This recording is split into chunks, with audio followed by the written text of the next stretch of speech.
Ano Bíblico, 9 de setembro. Ezequiel, capítulo 39. Filho do homem, profetize contra Gog e diga: assim diz o soberano, o Senhor, eu estou contra você, ó Gog, príncipe maior de Meseque e de Tubal. Farei você girar e o arrastarei. Eu o trarei do extremo norte e o enviarei contra os montes de Israel. Então derrubarei o arco da sua mão esquerda e farei suas flechas caírem da sua mão direita. Nos montes de Israel você cairá, você e todas as suas tropas e as nações que estiverem com você. Eu darei você como comida a todo tipo de ave que come carniça e aos animais do campo. Você cairá em campo aberto, pois eu falei, palavra do soberano, o Senhor.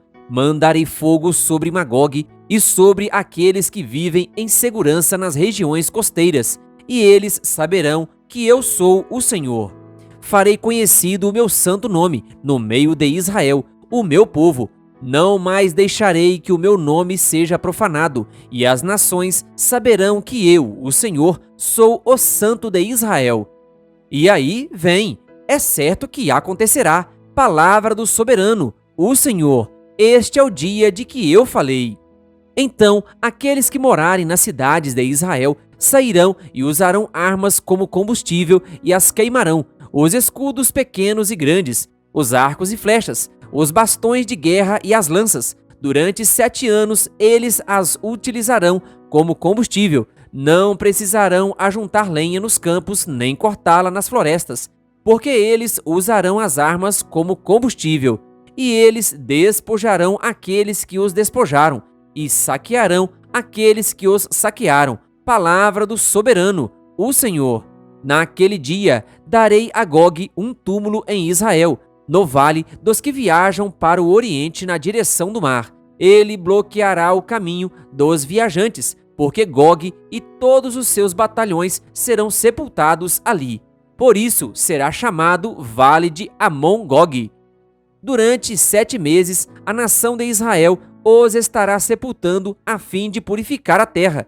Todo o povo da terra os sepultará, e o dia em que eu for glorificado será para eles um dia memorável. Palavra do soberano, o Senhor.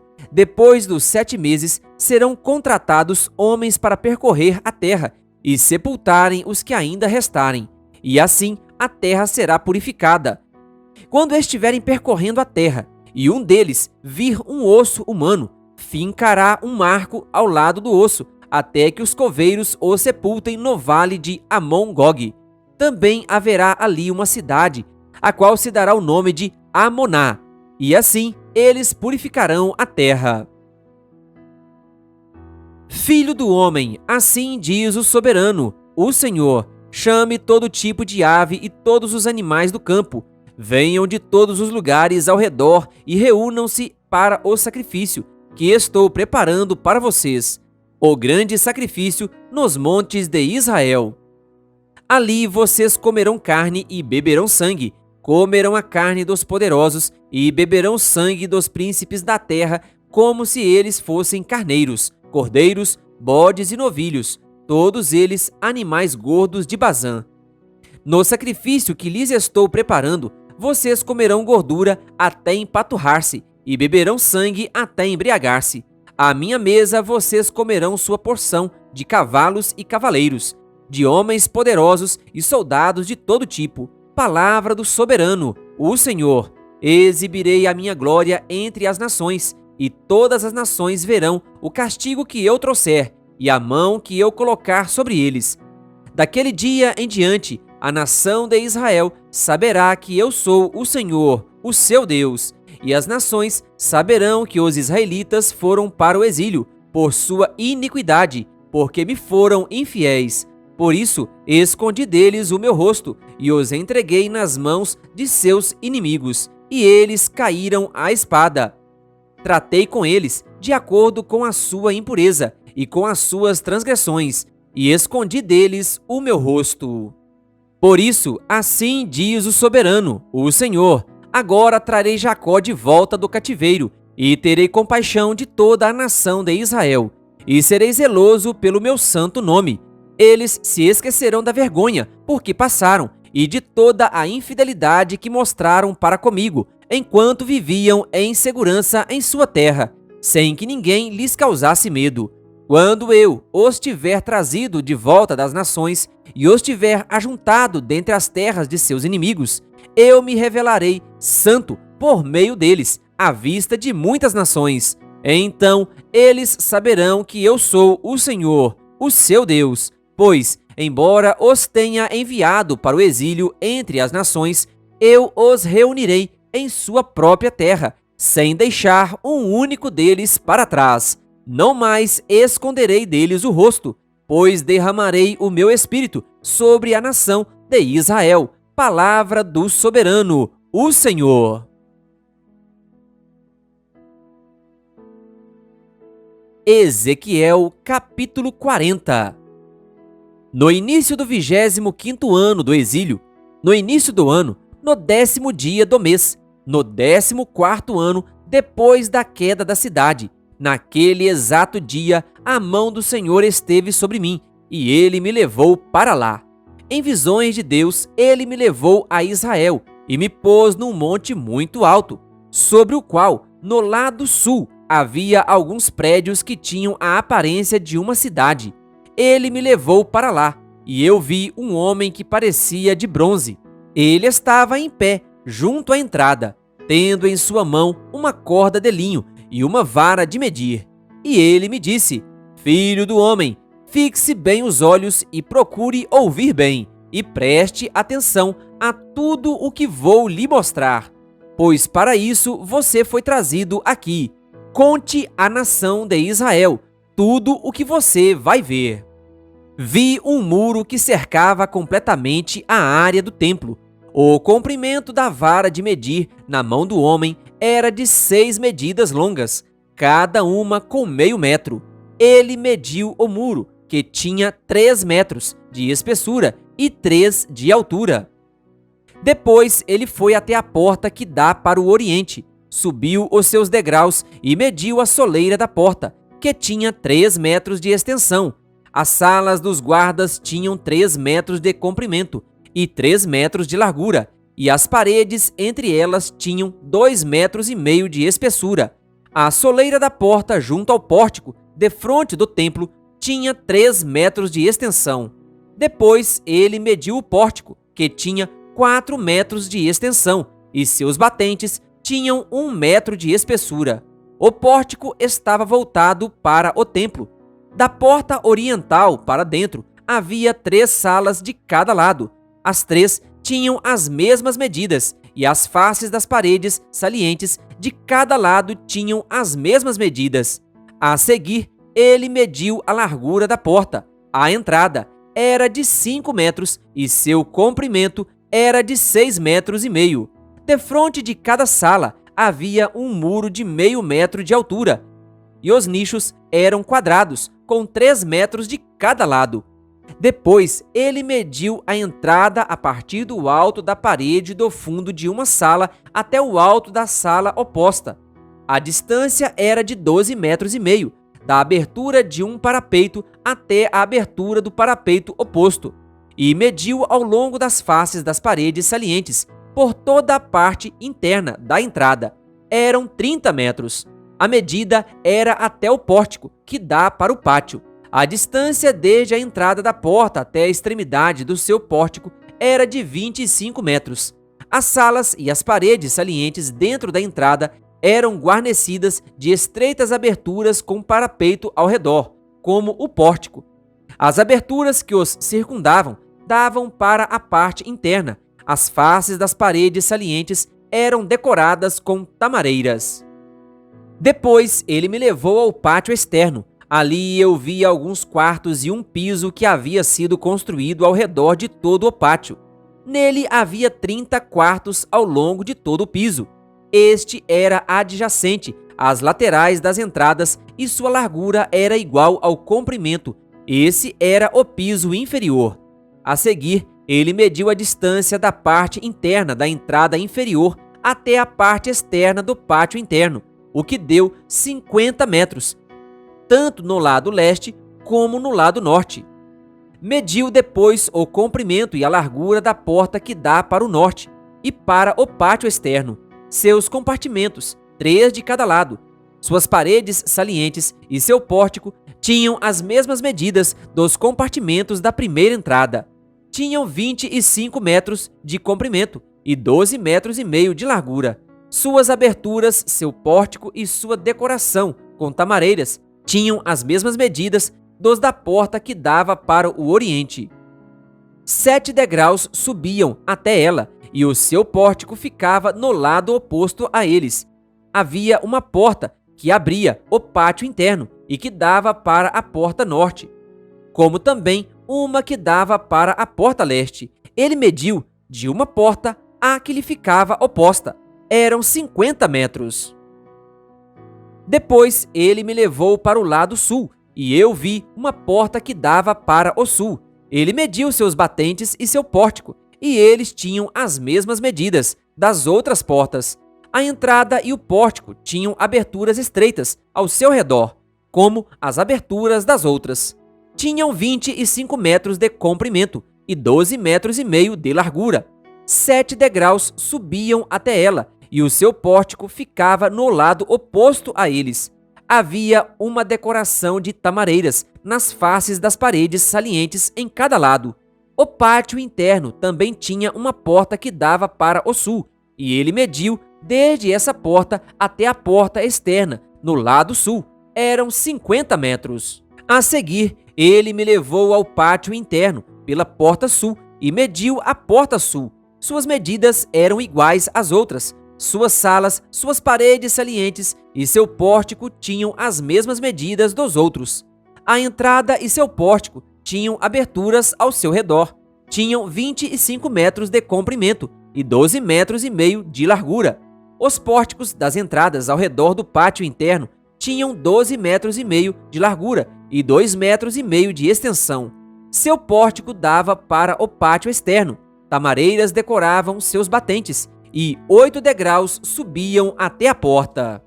Depois ele me levou ao pátio interno no lado leste e mediu a entrada. Suas medidas eram iguais às outras. Suas salas, suas paredes salientes e seu pórtico tinham as mesmas medidas dos outros. A entrada e seu pórtico tinham aberturas ao seu redor. Tinham 25 metros de comprimento e 12 metros e meio de largura. Seu pórtico dava para o pátio externo. Tamareiras decoravam os batentes em cada lado, e 8 degraus subiam até ela. Depois ele me levou à porta norte e a mediu. Suas medidas eram iguais às outras, como também as medidas de suas salas, suas paredes salientes e seu pórtico, e tinha abertura ao seu redor. Tinha 25 metros de comprimento e 12 metros e meio de largura. Seu pórtico dava para o pátio externo. Tamareiras decoravam os batentes em ambos os lados, e 8 degraus subiam até ela. Um quarto com sua entrada ficava junto do pórtico de cada uma das entradas internas, onde os holocaustos eram levados. No pórtico da entrada havia 2 mesas de cada lado, em que os holocaustos, as ofertas pelo pecado e as ofertas pela culpa eram abatidos. Junto à parede externa do pórtico da entrada, perto dos degraus da porta norte, ficavam 2 mesas, e do outro lado dos degraus havia 2 mesas. Havia, pois, 4 mesas num lado da entrada e 4 no outro, onde os sacrifícios eram abatidos. Eram 8 mesas ao todo. Também havia 4 mesas de pedra lavrada para os holocaustos, cada uma com 75 centímetros de comprimento e de largura, e 50 centímetros de altura. Nelas colocavam-se os utensílios para o abate dos holocaustos e dos outros sacrifícios, e ganchos de 2 pontas, cada um com 4 dedos de comprimento, estavam presos à parede em toda a sua extensão. As mesas destinavam-se à carne das ofertas. Dentro do pátio interno havia 2 quartos antes da porta interna. Um ficava ao lado da porta norte, que dava para o sul, e outro ao lado da porta sul, que dava para o norte. Ele me disse: o quarto que dá para o sul é para os sacerdotes encarregados do templo, e o quarto que dá para o norte é para os sacerdotes encarregados do altar. São eles os filhos de Zadok, os únicos levitas que podem aproximar-se do Senhor para ministrar diante dele. Depois ele mediu o pátio, era quadrado, medindo 50 metros de comprimento e 50 de largura, e o altar ficava em frente do templo. A seguir, levou-me ao pórtico do templo e mediu os seus batentes. Eles tinham 2,5 metros de largura em ambos os lados. A largura da entrada era de 7 metros e suas paredes salientes tinham 1,5 metro de largura em cada lado. O pórtico tinha 10 metros de largura e 6 metros da frente aos fundos. Havia um lance de escadas que dava acesso a ele e 3 colunas em cada lado dos batentes. Ezequiel, capítulo 41. Depois, o homem me levou ao santuário externo e mediu os batentes. A largura dos batentes era de 3 metros em cada lado. A entrada tinha 5 metros de largura e as paredes salientes em cada lado tinham 2,5 metros de largura. Ele mediu também o santuário externo, e ele tinha 20 metros de comprimento e 10 de largura. Depois entrou no santuário interno e mediu os batentes da entrada. Cada um tinha 1 metro de largura. A entrada tinha 3 metros de largura e as paredes salientes em cada lado dela tinham 3,5 metros de largura. E ele mediu o comprimento do santuário interno. Tinha 10 metros e sua largura era de 10 metros até o fim do santuário externo. Ele me disse: "Este é o lugar santíssimo." Depois mediu a parede do templo. Tinha 3 metros de espessura e cada quarto lateral em torno do templo tinha 2 metros de largura. Os quartos laterais, sobrepostos uns aos outros, ficavam em 3 andares, havendo 30 em cada andar. Havia saliências em torno de toda a parede do templo, para servirem de pontos de apoio para os quartos laterais, para que não fossem incrustados na parede do templo. As paredes laterais em torno de todo o templo eram mais largas em cada andar superior. A estrutura em torno do templo foi construída em plataformas ascendentes, de modo que os quartos ficavam mais largos à medida que subia. Uma escada subia do andar inferior até o andar superior, servindo também o andar do meio. Vi que ao redor de todo o templo fora construída uma base, formando o alicerce dos quartos laterais. Era do comprimento da vara de medir, ou seja, 3 metros.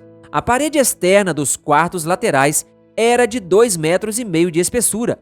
A área aberta entre os quartos laterais do templo e os quartos dos sacerdotes era de 10 metros de largura ao redor de todo o templo.